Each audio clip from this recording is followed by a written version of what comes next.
Hey guys, it's Vanessa from True Crime in Colorado. For those of you who haven't been following the disappearance of Hunter Klompstra out of Coopersville, Michigan, we really wanted to bring more attention to this case. We discuss Hunter's case in our True Crime in Colorado Facebook group, and we also have a specific Facebook group for Hunter. His friends and family are in the group, and this case has become extremely important to us as we gotten to know them and hear more about this mystery and what could have happened to him on New Year's Eve of 2019. Coopersville, Michigan is a small community located about 20 miles northwest of Grand Rapids. It's close to Lake Michigan, and it also has the Grand River running through it. Coopersville is 4.8 square miles and in 2017 claimed a population of only 4,369 residents. Hunter Klompstra was born to Sam and Jamie Klompstra on March 2, 2001. He has an older brother, Ethan. Growing up, Hunter was into hunting and fishing. As he got older, he loved working on cars. A lot of his friends and family were telling me that he has a great sense of humor, loves hanging out with his friends, and was always up to work on someone's car for them. Hunter had just graduated from Coopersville High School in 2019. He was working at Gull Lake Marina detailing boats. By all accounts, Hunter was in good spirits that night.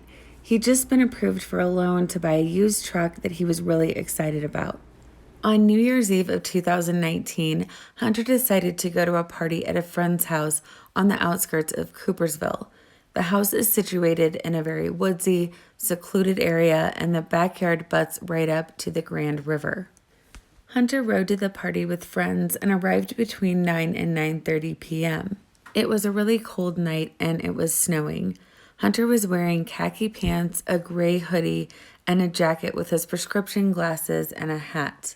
It was reported that Hunter left his coat in his friend's car. So the party was your typical New Year's Eve party in that age range. They were celebrating, there was drinking, there were some video clips taken of Hunter at the party, and everything seemed normal. So obviously the timeline in these cases is very important. Depending on what cases we're covering, there's varying degrees of separation. In this case, we're talking directly to Hunter's family. So those are the facts we're giving you in this video. Contrary to many of the mainstream media reports, we were told that Hunter was not actually seen leaving the party. If he was, or there's any kind of evidence of that, it has not been relayed to the family. The friend that drove Hunter to the party left around 12:30 a.m. as he thought he was staying the night. The last reported sighting of Hunter at the party was between 12:30 and 1 a.m. So we don't really know what Hunter was doing between 12:30 a.m. and 2 a.m. Hunter's cell phone did ping off a tower on 48th and Leonard at 2:13 a.m. That was the last activity from his phone. My sources tell me that his phone had to have been within a 1.7 mile range of that particular tower. So technically he could have still been at the party or somewhere nearby. After that last ping, there's been no other sign of Hunter, and his phone died. On January 1st, when Hunter didn't return home from the party, his family tried to reach him repeatedly. After many unsuccessful attempts, they called the police and reported him missing. His family went to the party residence and looked around with the police, who brought canines. Hunter's hat was found outside, laying in the grass near the house, facing the river. On January 2nd, they organized the first big search party with search and rescue, police, drones, a helicopter, and canines. 114 volunteers showed up to help. Detectives also made a video of the residents and surrounding area. In the video, Hunter's glasses are seen laying in the grass by the air conditioning unit, but no one noticed them at the time. On January 3rd, the Ottawa Sheriff's County dive team searched a stretch of the Grand River, and police brought in bloodhounds to search the grounds. On January 6th, friends and family decided to do another look through the party house property. They found Hunter's glasses in the grass about 10 to 15 feet away from where his hat was found. On January 7th, 226 volunteers showed up to help with 32 horses and metal detectors. Now to the search for an 18-year-old from Coopersville who's been missing since New Year's Day. Hunter Klompstra was at a New Year's Eve party at a friend's house until about 2 o'clock in the morning when deputies say he just walked away from the party. No one has seen or heard from him since. 13 on your side's Nina DeSaro has more on the search. Nina, do they suspect anything criminal going on here? Ottawa County deputies say nothing appears to be suspicious, but of course they aren't ruling anything out at this time. 18-year-old Hunter Klompstra was at a party on New Year's Eve near 60th and Leonard in Coopersville at a home that backs up to the Grand River. Deputies say he left the party on foot at around 2 in the morning New Year's Day and didn't tell anyone he was leaving or where he was going. We're in the process of utilizing MSP Aviation right now to do a flyover of the river, and we're soon to deploy assets in the river themselves, Sheriff's Department assets for robots and things like that to check the river basin. Ottawa County Sheriff's deputies are not planning to have a dive team enter the Grand River because of how high and fast the water is, which would create dangerous conditions. However, they are using robotic technology in the water.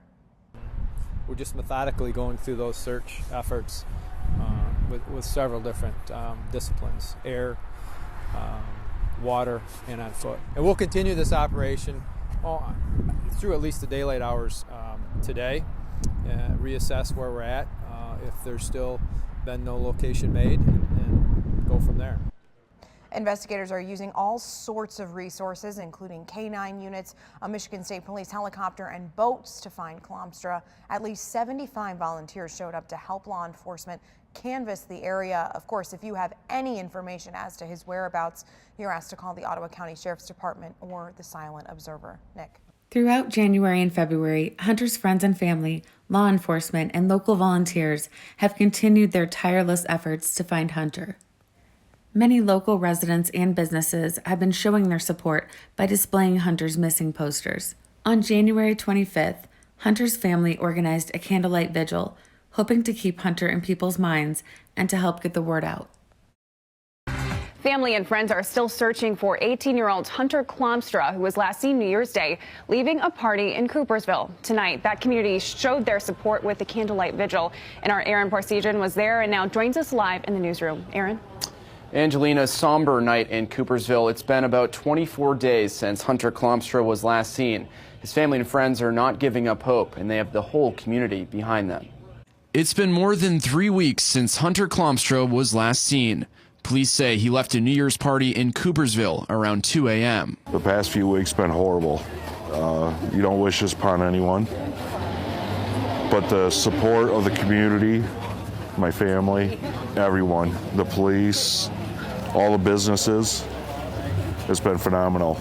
In the weeks since his disappearance, family, friends, and hundreds of volunteers have been searching the streets and wooded areas around where he was last seen. It's not a good feeling not knowing where your kid is and where one of your best friends is. I've been out there just about every day. When I'm not at work, I'm out either here with everybody just for moral support, or I'm out looking for my best friend. That's how it's been every day. On Saturday, dozens of people at Veterans Park in Coopersville held candles high and said prayers in support of Hunter's loved ones.